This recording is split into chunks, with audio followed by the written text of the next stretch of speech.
السلام علیکم ورحمۃ اللہ وبرکاتہ۔ صحیح بخاری حدیث نمبر 5960 باب کتاب العلم۔ امام بخاری رحمہ اللہ نے اپنی کتاب صحیح بخاری کی ابتدا باب بدء الوحی سے فرمائی اور اس میں وحی کی عظمت، صداقت اور عصمت و حقانیت کو واضح فرمایا، کیونکہ عقائد ہوں یا احکام، عبادات ہوں یا معاملات، تمام امور کا منبع و مخزن اور سارے علوم اور معارف الہیہ کا سرچشمہ صرف وہی ہے۔ اس کے بعد کتاب الایمان لائے، کیونکہ ایمان کے بغیر کسی چیز کا اعتبار نہیں۔ بندہ، خالق و مالک اللہ رب العالمین کے جو حقوق ہیں بندے پر، ان میں سب سے پہلے اور اصل بنیادی چیز ایمان ہے۔ ایمان کے بغیر اللہ تعالیٰ کے یہاں اعمال و عبادات کا کوئی وزن و قدر نہیں، لہذا تمام اعمال کے لیے اصلی بنیاد و اساس ایمان ہے، اس لیے اس کو باقی سب چیزوں سے مقدم رکھا۔ اب جب کہ ایک شخص ایمان لا چکا تو ایمان لانے کے معنی یہ ہیں کہ اس نے اپنے اوپر اللہ تعالیٰ کی اطاعت لازم کر لی، اور اطاعت کے معنی ہیں اللہ تعالیٰ کی مرضیات کو کرنا، یعنی خواہشات کو پورا کرنا، احکام جو اللہ کے ہیں ان کو پورا کرنا، اور غیر مرضیات کو چھوڑ دینا، یعنی اللہ نے جن چیزوں کو ناپسند کیا ان کو چھوڑ دینا، اور ظاہر ہے کہ یہ علم ہی کے ذریعے حاصل ہوگا، لہذا کتاب الایمان کے بعد کتاب العلم لائے، اور ایک ایسی آیت بھی یہاں درج کی جس میں ایمان کے بعد علم ہی کا ذکر ہے، تو علم سے غرض یہ ہوگی کہ مرضیات الہی معلوم ہوں، لہذا کتاب العلم کے ماتحت اس علم کے فضائل اور اس کے حقوق و آداب اور حاصل کرنے کے طریقے بتلائے۔ پھر سب سے پہلے فضل علم کا باب رکھا تاکہ شوق و رغبت پیدا ہو۔ باب فضل العلم وقوله تعالی اعوذ باللہ من الشیطان الرجیم یرفع اللہ الذین آمنوا منکم والذین اوتوا العلم درجات واللہ بما تعملون خبیر، وقوله عز وجل وقل رب زدنی علما۔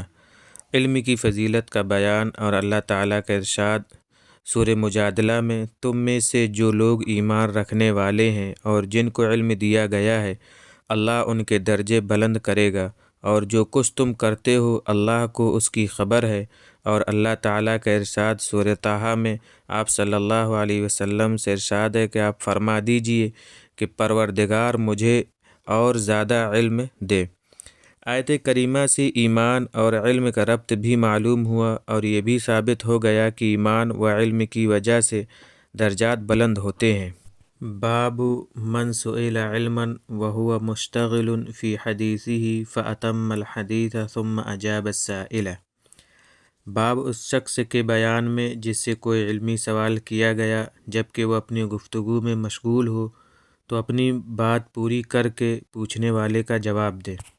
وبه حدثنا قال حدثنا محمد بن سنان قال حدثنا فلیح وحدثني إبراهيم بن منذر قال حدثنا محمد بن فليح قال حدثني أبي قال حدثني هلال بن علي عن عطاء بن يسار عن أبي هريرة رضي الله عنه قال بينما النبي صلى الله عليه وسلم في مجلس يحدث القوم۔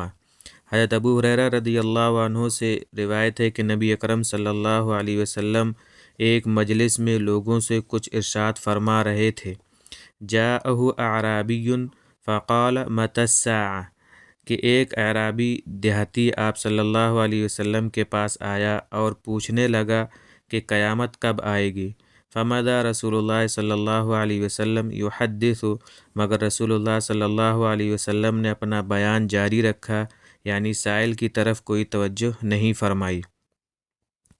فقال بعض القوم سمع ما قال فكره ما قال، تو بعض لوگ جو اس مجلس میں حاضر تھے کہنے لگے آپ صلی اللہ علیہ وسلم نے اعرابی کی بات سن لی ہے مگر اس کی بات درمیان گفتگو میں ناگوار ہوئی۔ وقال بعضهم بل لم يسمع حتى اذا قضى حديثه، اور بعض حضرات نے کہا نہیں، بلکہ آپ صلی اللہ علیہ وسلم نے اس کی بات سنی ہی نہیں۔ حتیٰ اذا قضا حدیثہ، یہاں تک کہ جب آپ صلی اللہ علیہ وسلم نے اپنا بیان پورا فرما لیا، قال این اراہ السائل عن الساعہ، تو فرمایا کہ قیامت کے بارے میں سوال کرنے والا کہاں ہے؟ قال ہا انا یا رسول اللہ، سائل یعنی اعرابی نے عرض کیا میں حاضر ہوں یا رسول اللہ۔ قال فإذا ضيعت الامانة فانتظر الساعة، رسول اللہ صلی اللہ علیہ وسلم نے فرمایا تو سن لے جب امانت ضائع کی جانے لگے تو قیامت کا انتظار کرو۔ اس نے کہا کیف اضاعتها، امانت ضائع کرنے کی کیا صورت ہوگی؟ قال اذا وسد الامر الى غیر اہلہ فانتظر الساعة، آپ صلی اللہ علیہ وسلم نے ارشاد فرمایا جب معاملات نااہلوں کے سپرد کیے جانے لگیں تو قیامت کا انتظار کرنا چاہیے۔ اس باب میں تحصیل علم کا طریقہ امام بخاری رحمۃ اللہ علیہ بتاتے ہیں اس حدیث کے ذریعے سے، اور معلم یعنی استاد اور متعلم یعنی طالب علم کو آداب اور تعلیم اور تعلم کا سلیقہ سکھا رہے ہیں۔ متعلم سائل کو چاہیے کہ اگر معلم یعنی عالم کسی کے ساتھ گفتگو میں یا مطالعے میں مشغول ہے تو درمیان میں دخل انداز نہ ہو، بلکہ بیٹھ کر انتظار کرے، جب عالم فارغ ہو جائے تب سوال کرے۔ ہر سوال کا جواب فوراً دینا ضروری نہیں، اگر معلم اشتغال کی وجہ سے یعنی مشغول ہونے کی وجہ سے فوراً جواب نہ دے تو یہ کبر کی علامت نہیں ہے اور نہ کتمان علم ہے یعنی علم کے چھپانے کی۔ ہاں اگر مصلحت فوراً جواب دینے کی مقتضی ہو تو فوراً جواب دینا چاہیے۔ معلم موقع اور مصلحت کے اعتبار سے جیسا مناسب سمجھے وہ کرے۔ اگر عالم جانتا ہو کہ سائل میں سمجھنے کی صلاحیت نہیں تو یہ بھی جائز ہے کہ بالکل ہی جواب نہ دے، مگر ایسے موقع پر حکمت کے ساتھ عذر کر دینا چاہیے تاکہ تکبر پر محمول نہ ہو۔ لیکن اگر متعلم یا سائل بیجا مداخلت کر بیٹھے تو معلم کو چاہیے کہ نرمی کا برتاؤ کرے، خواہ مخواہ زجر، توبیخ اور تشدد کا برتاؤ نہ کرے، جیسا کہ حضور اقدس صلی اللہ علیہ وسلم نے گفتگو کے دوران بیجا مداخلت پر زجر و توبیخ سے کام نہیں لیا۔ اسی طرح معلم کو بھی چاہیے کہ اس وقت خاموشی اختیار کرے اور بعد میں موقع پانے پر جواب دے۔ باب من رفع صوتہ بالعلم، اس شخص کا بیان جو علمی باتیں بلند آواز سے بیان کرے۔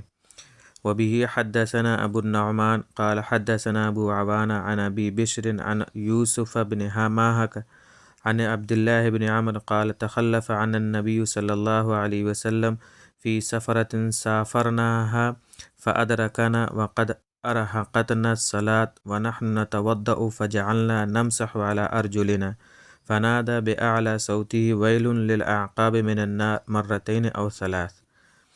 حضرت عبداللہ ابن عمرو رضی اللہ عنہ سے روایت ہے کہ ایک سفر میں نبی اکرم صلی اللہ علیہ وسلم ہم سے پیچھے رہ گئے جو ہم نے مکے سے مدینہ کی طرف کیا تھا، پھر آپ صلی اللہ علیہ وسلم نے آگے بڑھ کر ہم کو پا لیا، اور اس وقت نماز عصر کا وقت تنگ ہونے کی وجہ سے ہم عجلت کے ساتھ وضو کر رہے تھے یعنی جلدی، تو ہم جلدی میں خوب دھونے کے بجائے ہاتھ سے پانی پاؤں پر پھیرنے لگے۔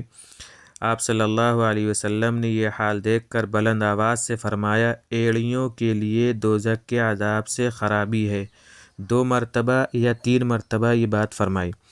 مطلب یہ ہے کہ نماز کا وقت تنگ ہونے کی وجہ سے عجلت میں صحابہ رضی اللہ عنہم پاؤں کو اچھی طرح سے دھونے کی بجائے ہاتھ میں پانی لے کر پاؤں پر پھیرنے لگے، اور حضور اقدس صلی اللہ علیہ وسلم ان سے ذرا فاصلے پر تھے، اس لیے آپ صلی اللہ علیہ وسلم نے پکار کر فرمایا ایڑیاں اگر خشک رہ جائیں گی تو وضو پوری نہ ہوگی جو عذاب کا باعث ہوگا۔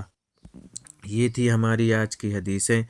انشاءاللہ ہم اگلی حدیثیں لے کر آپ سے پھر ملیں گے۔ جو نئے ہمارے چینل کو سبسکرائب کر لیں اور بیل آئیکن پریس کر دیں تاکہ ہمارے تمام ویڈیوز آپ کو بر وقت پہنچتے رہیں۔ السلام علیکم ورحمۃ اللہ وبرکاتہ۔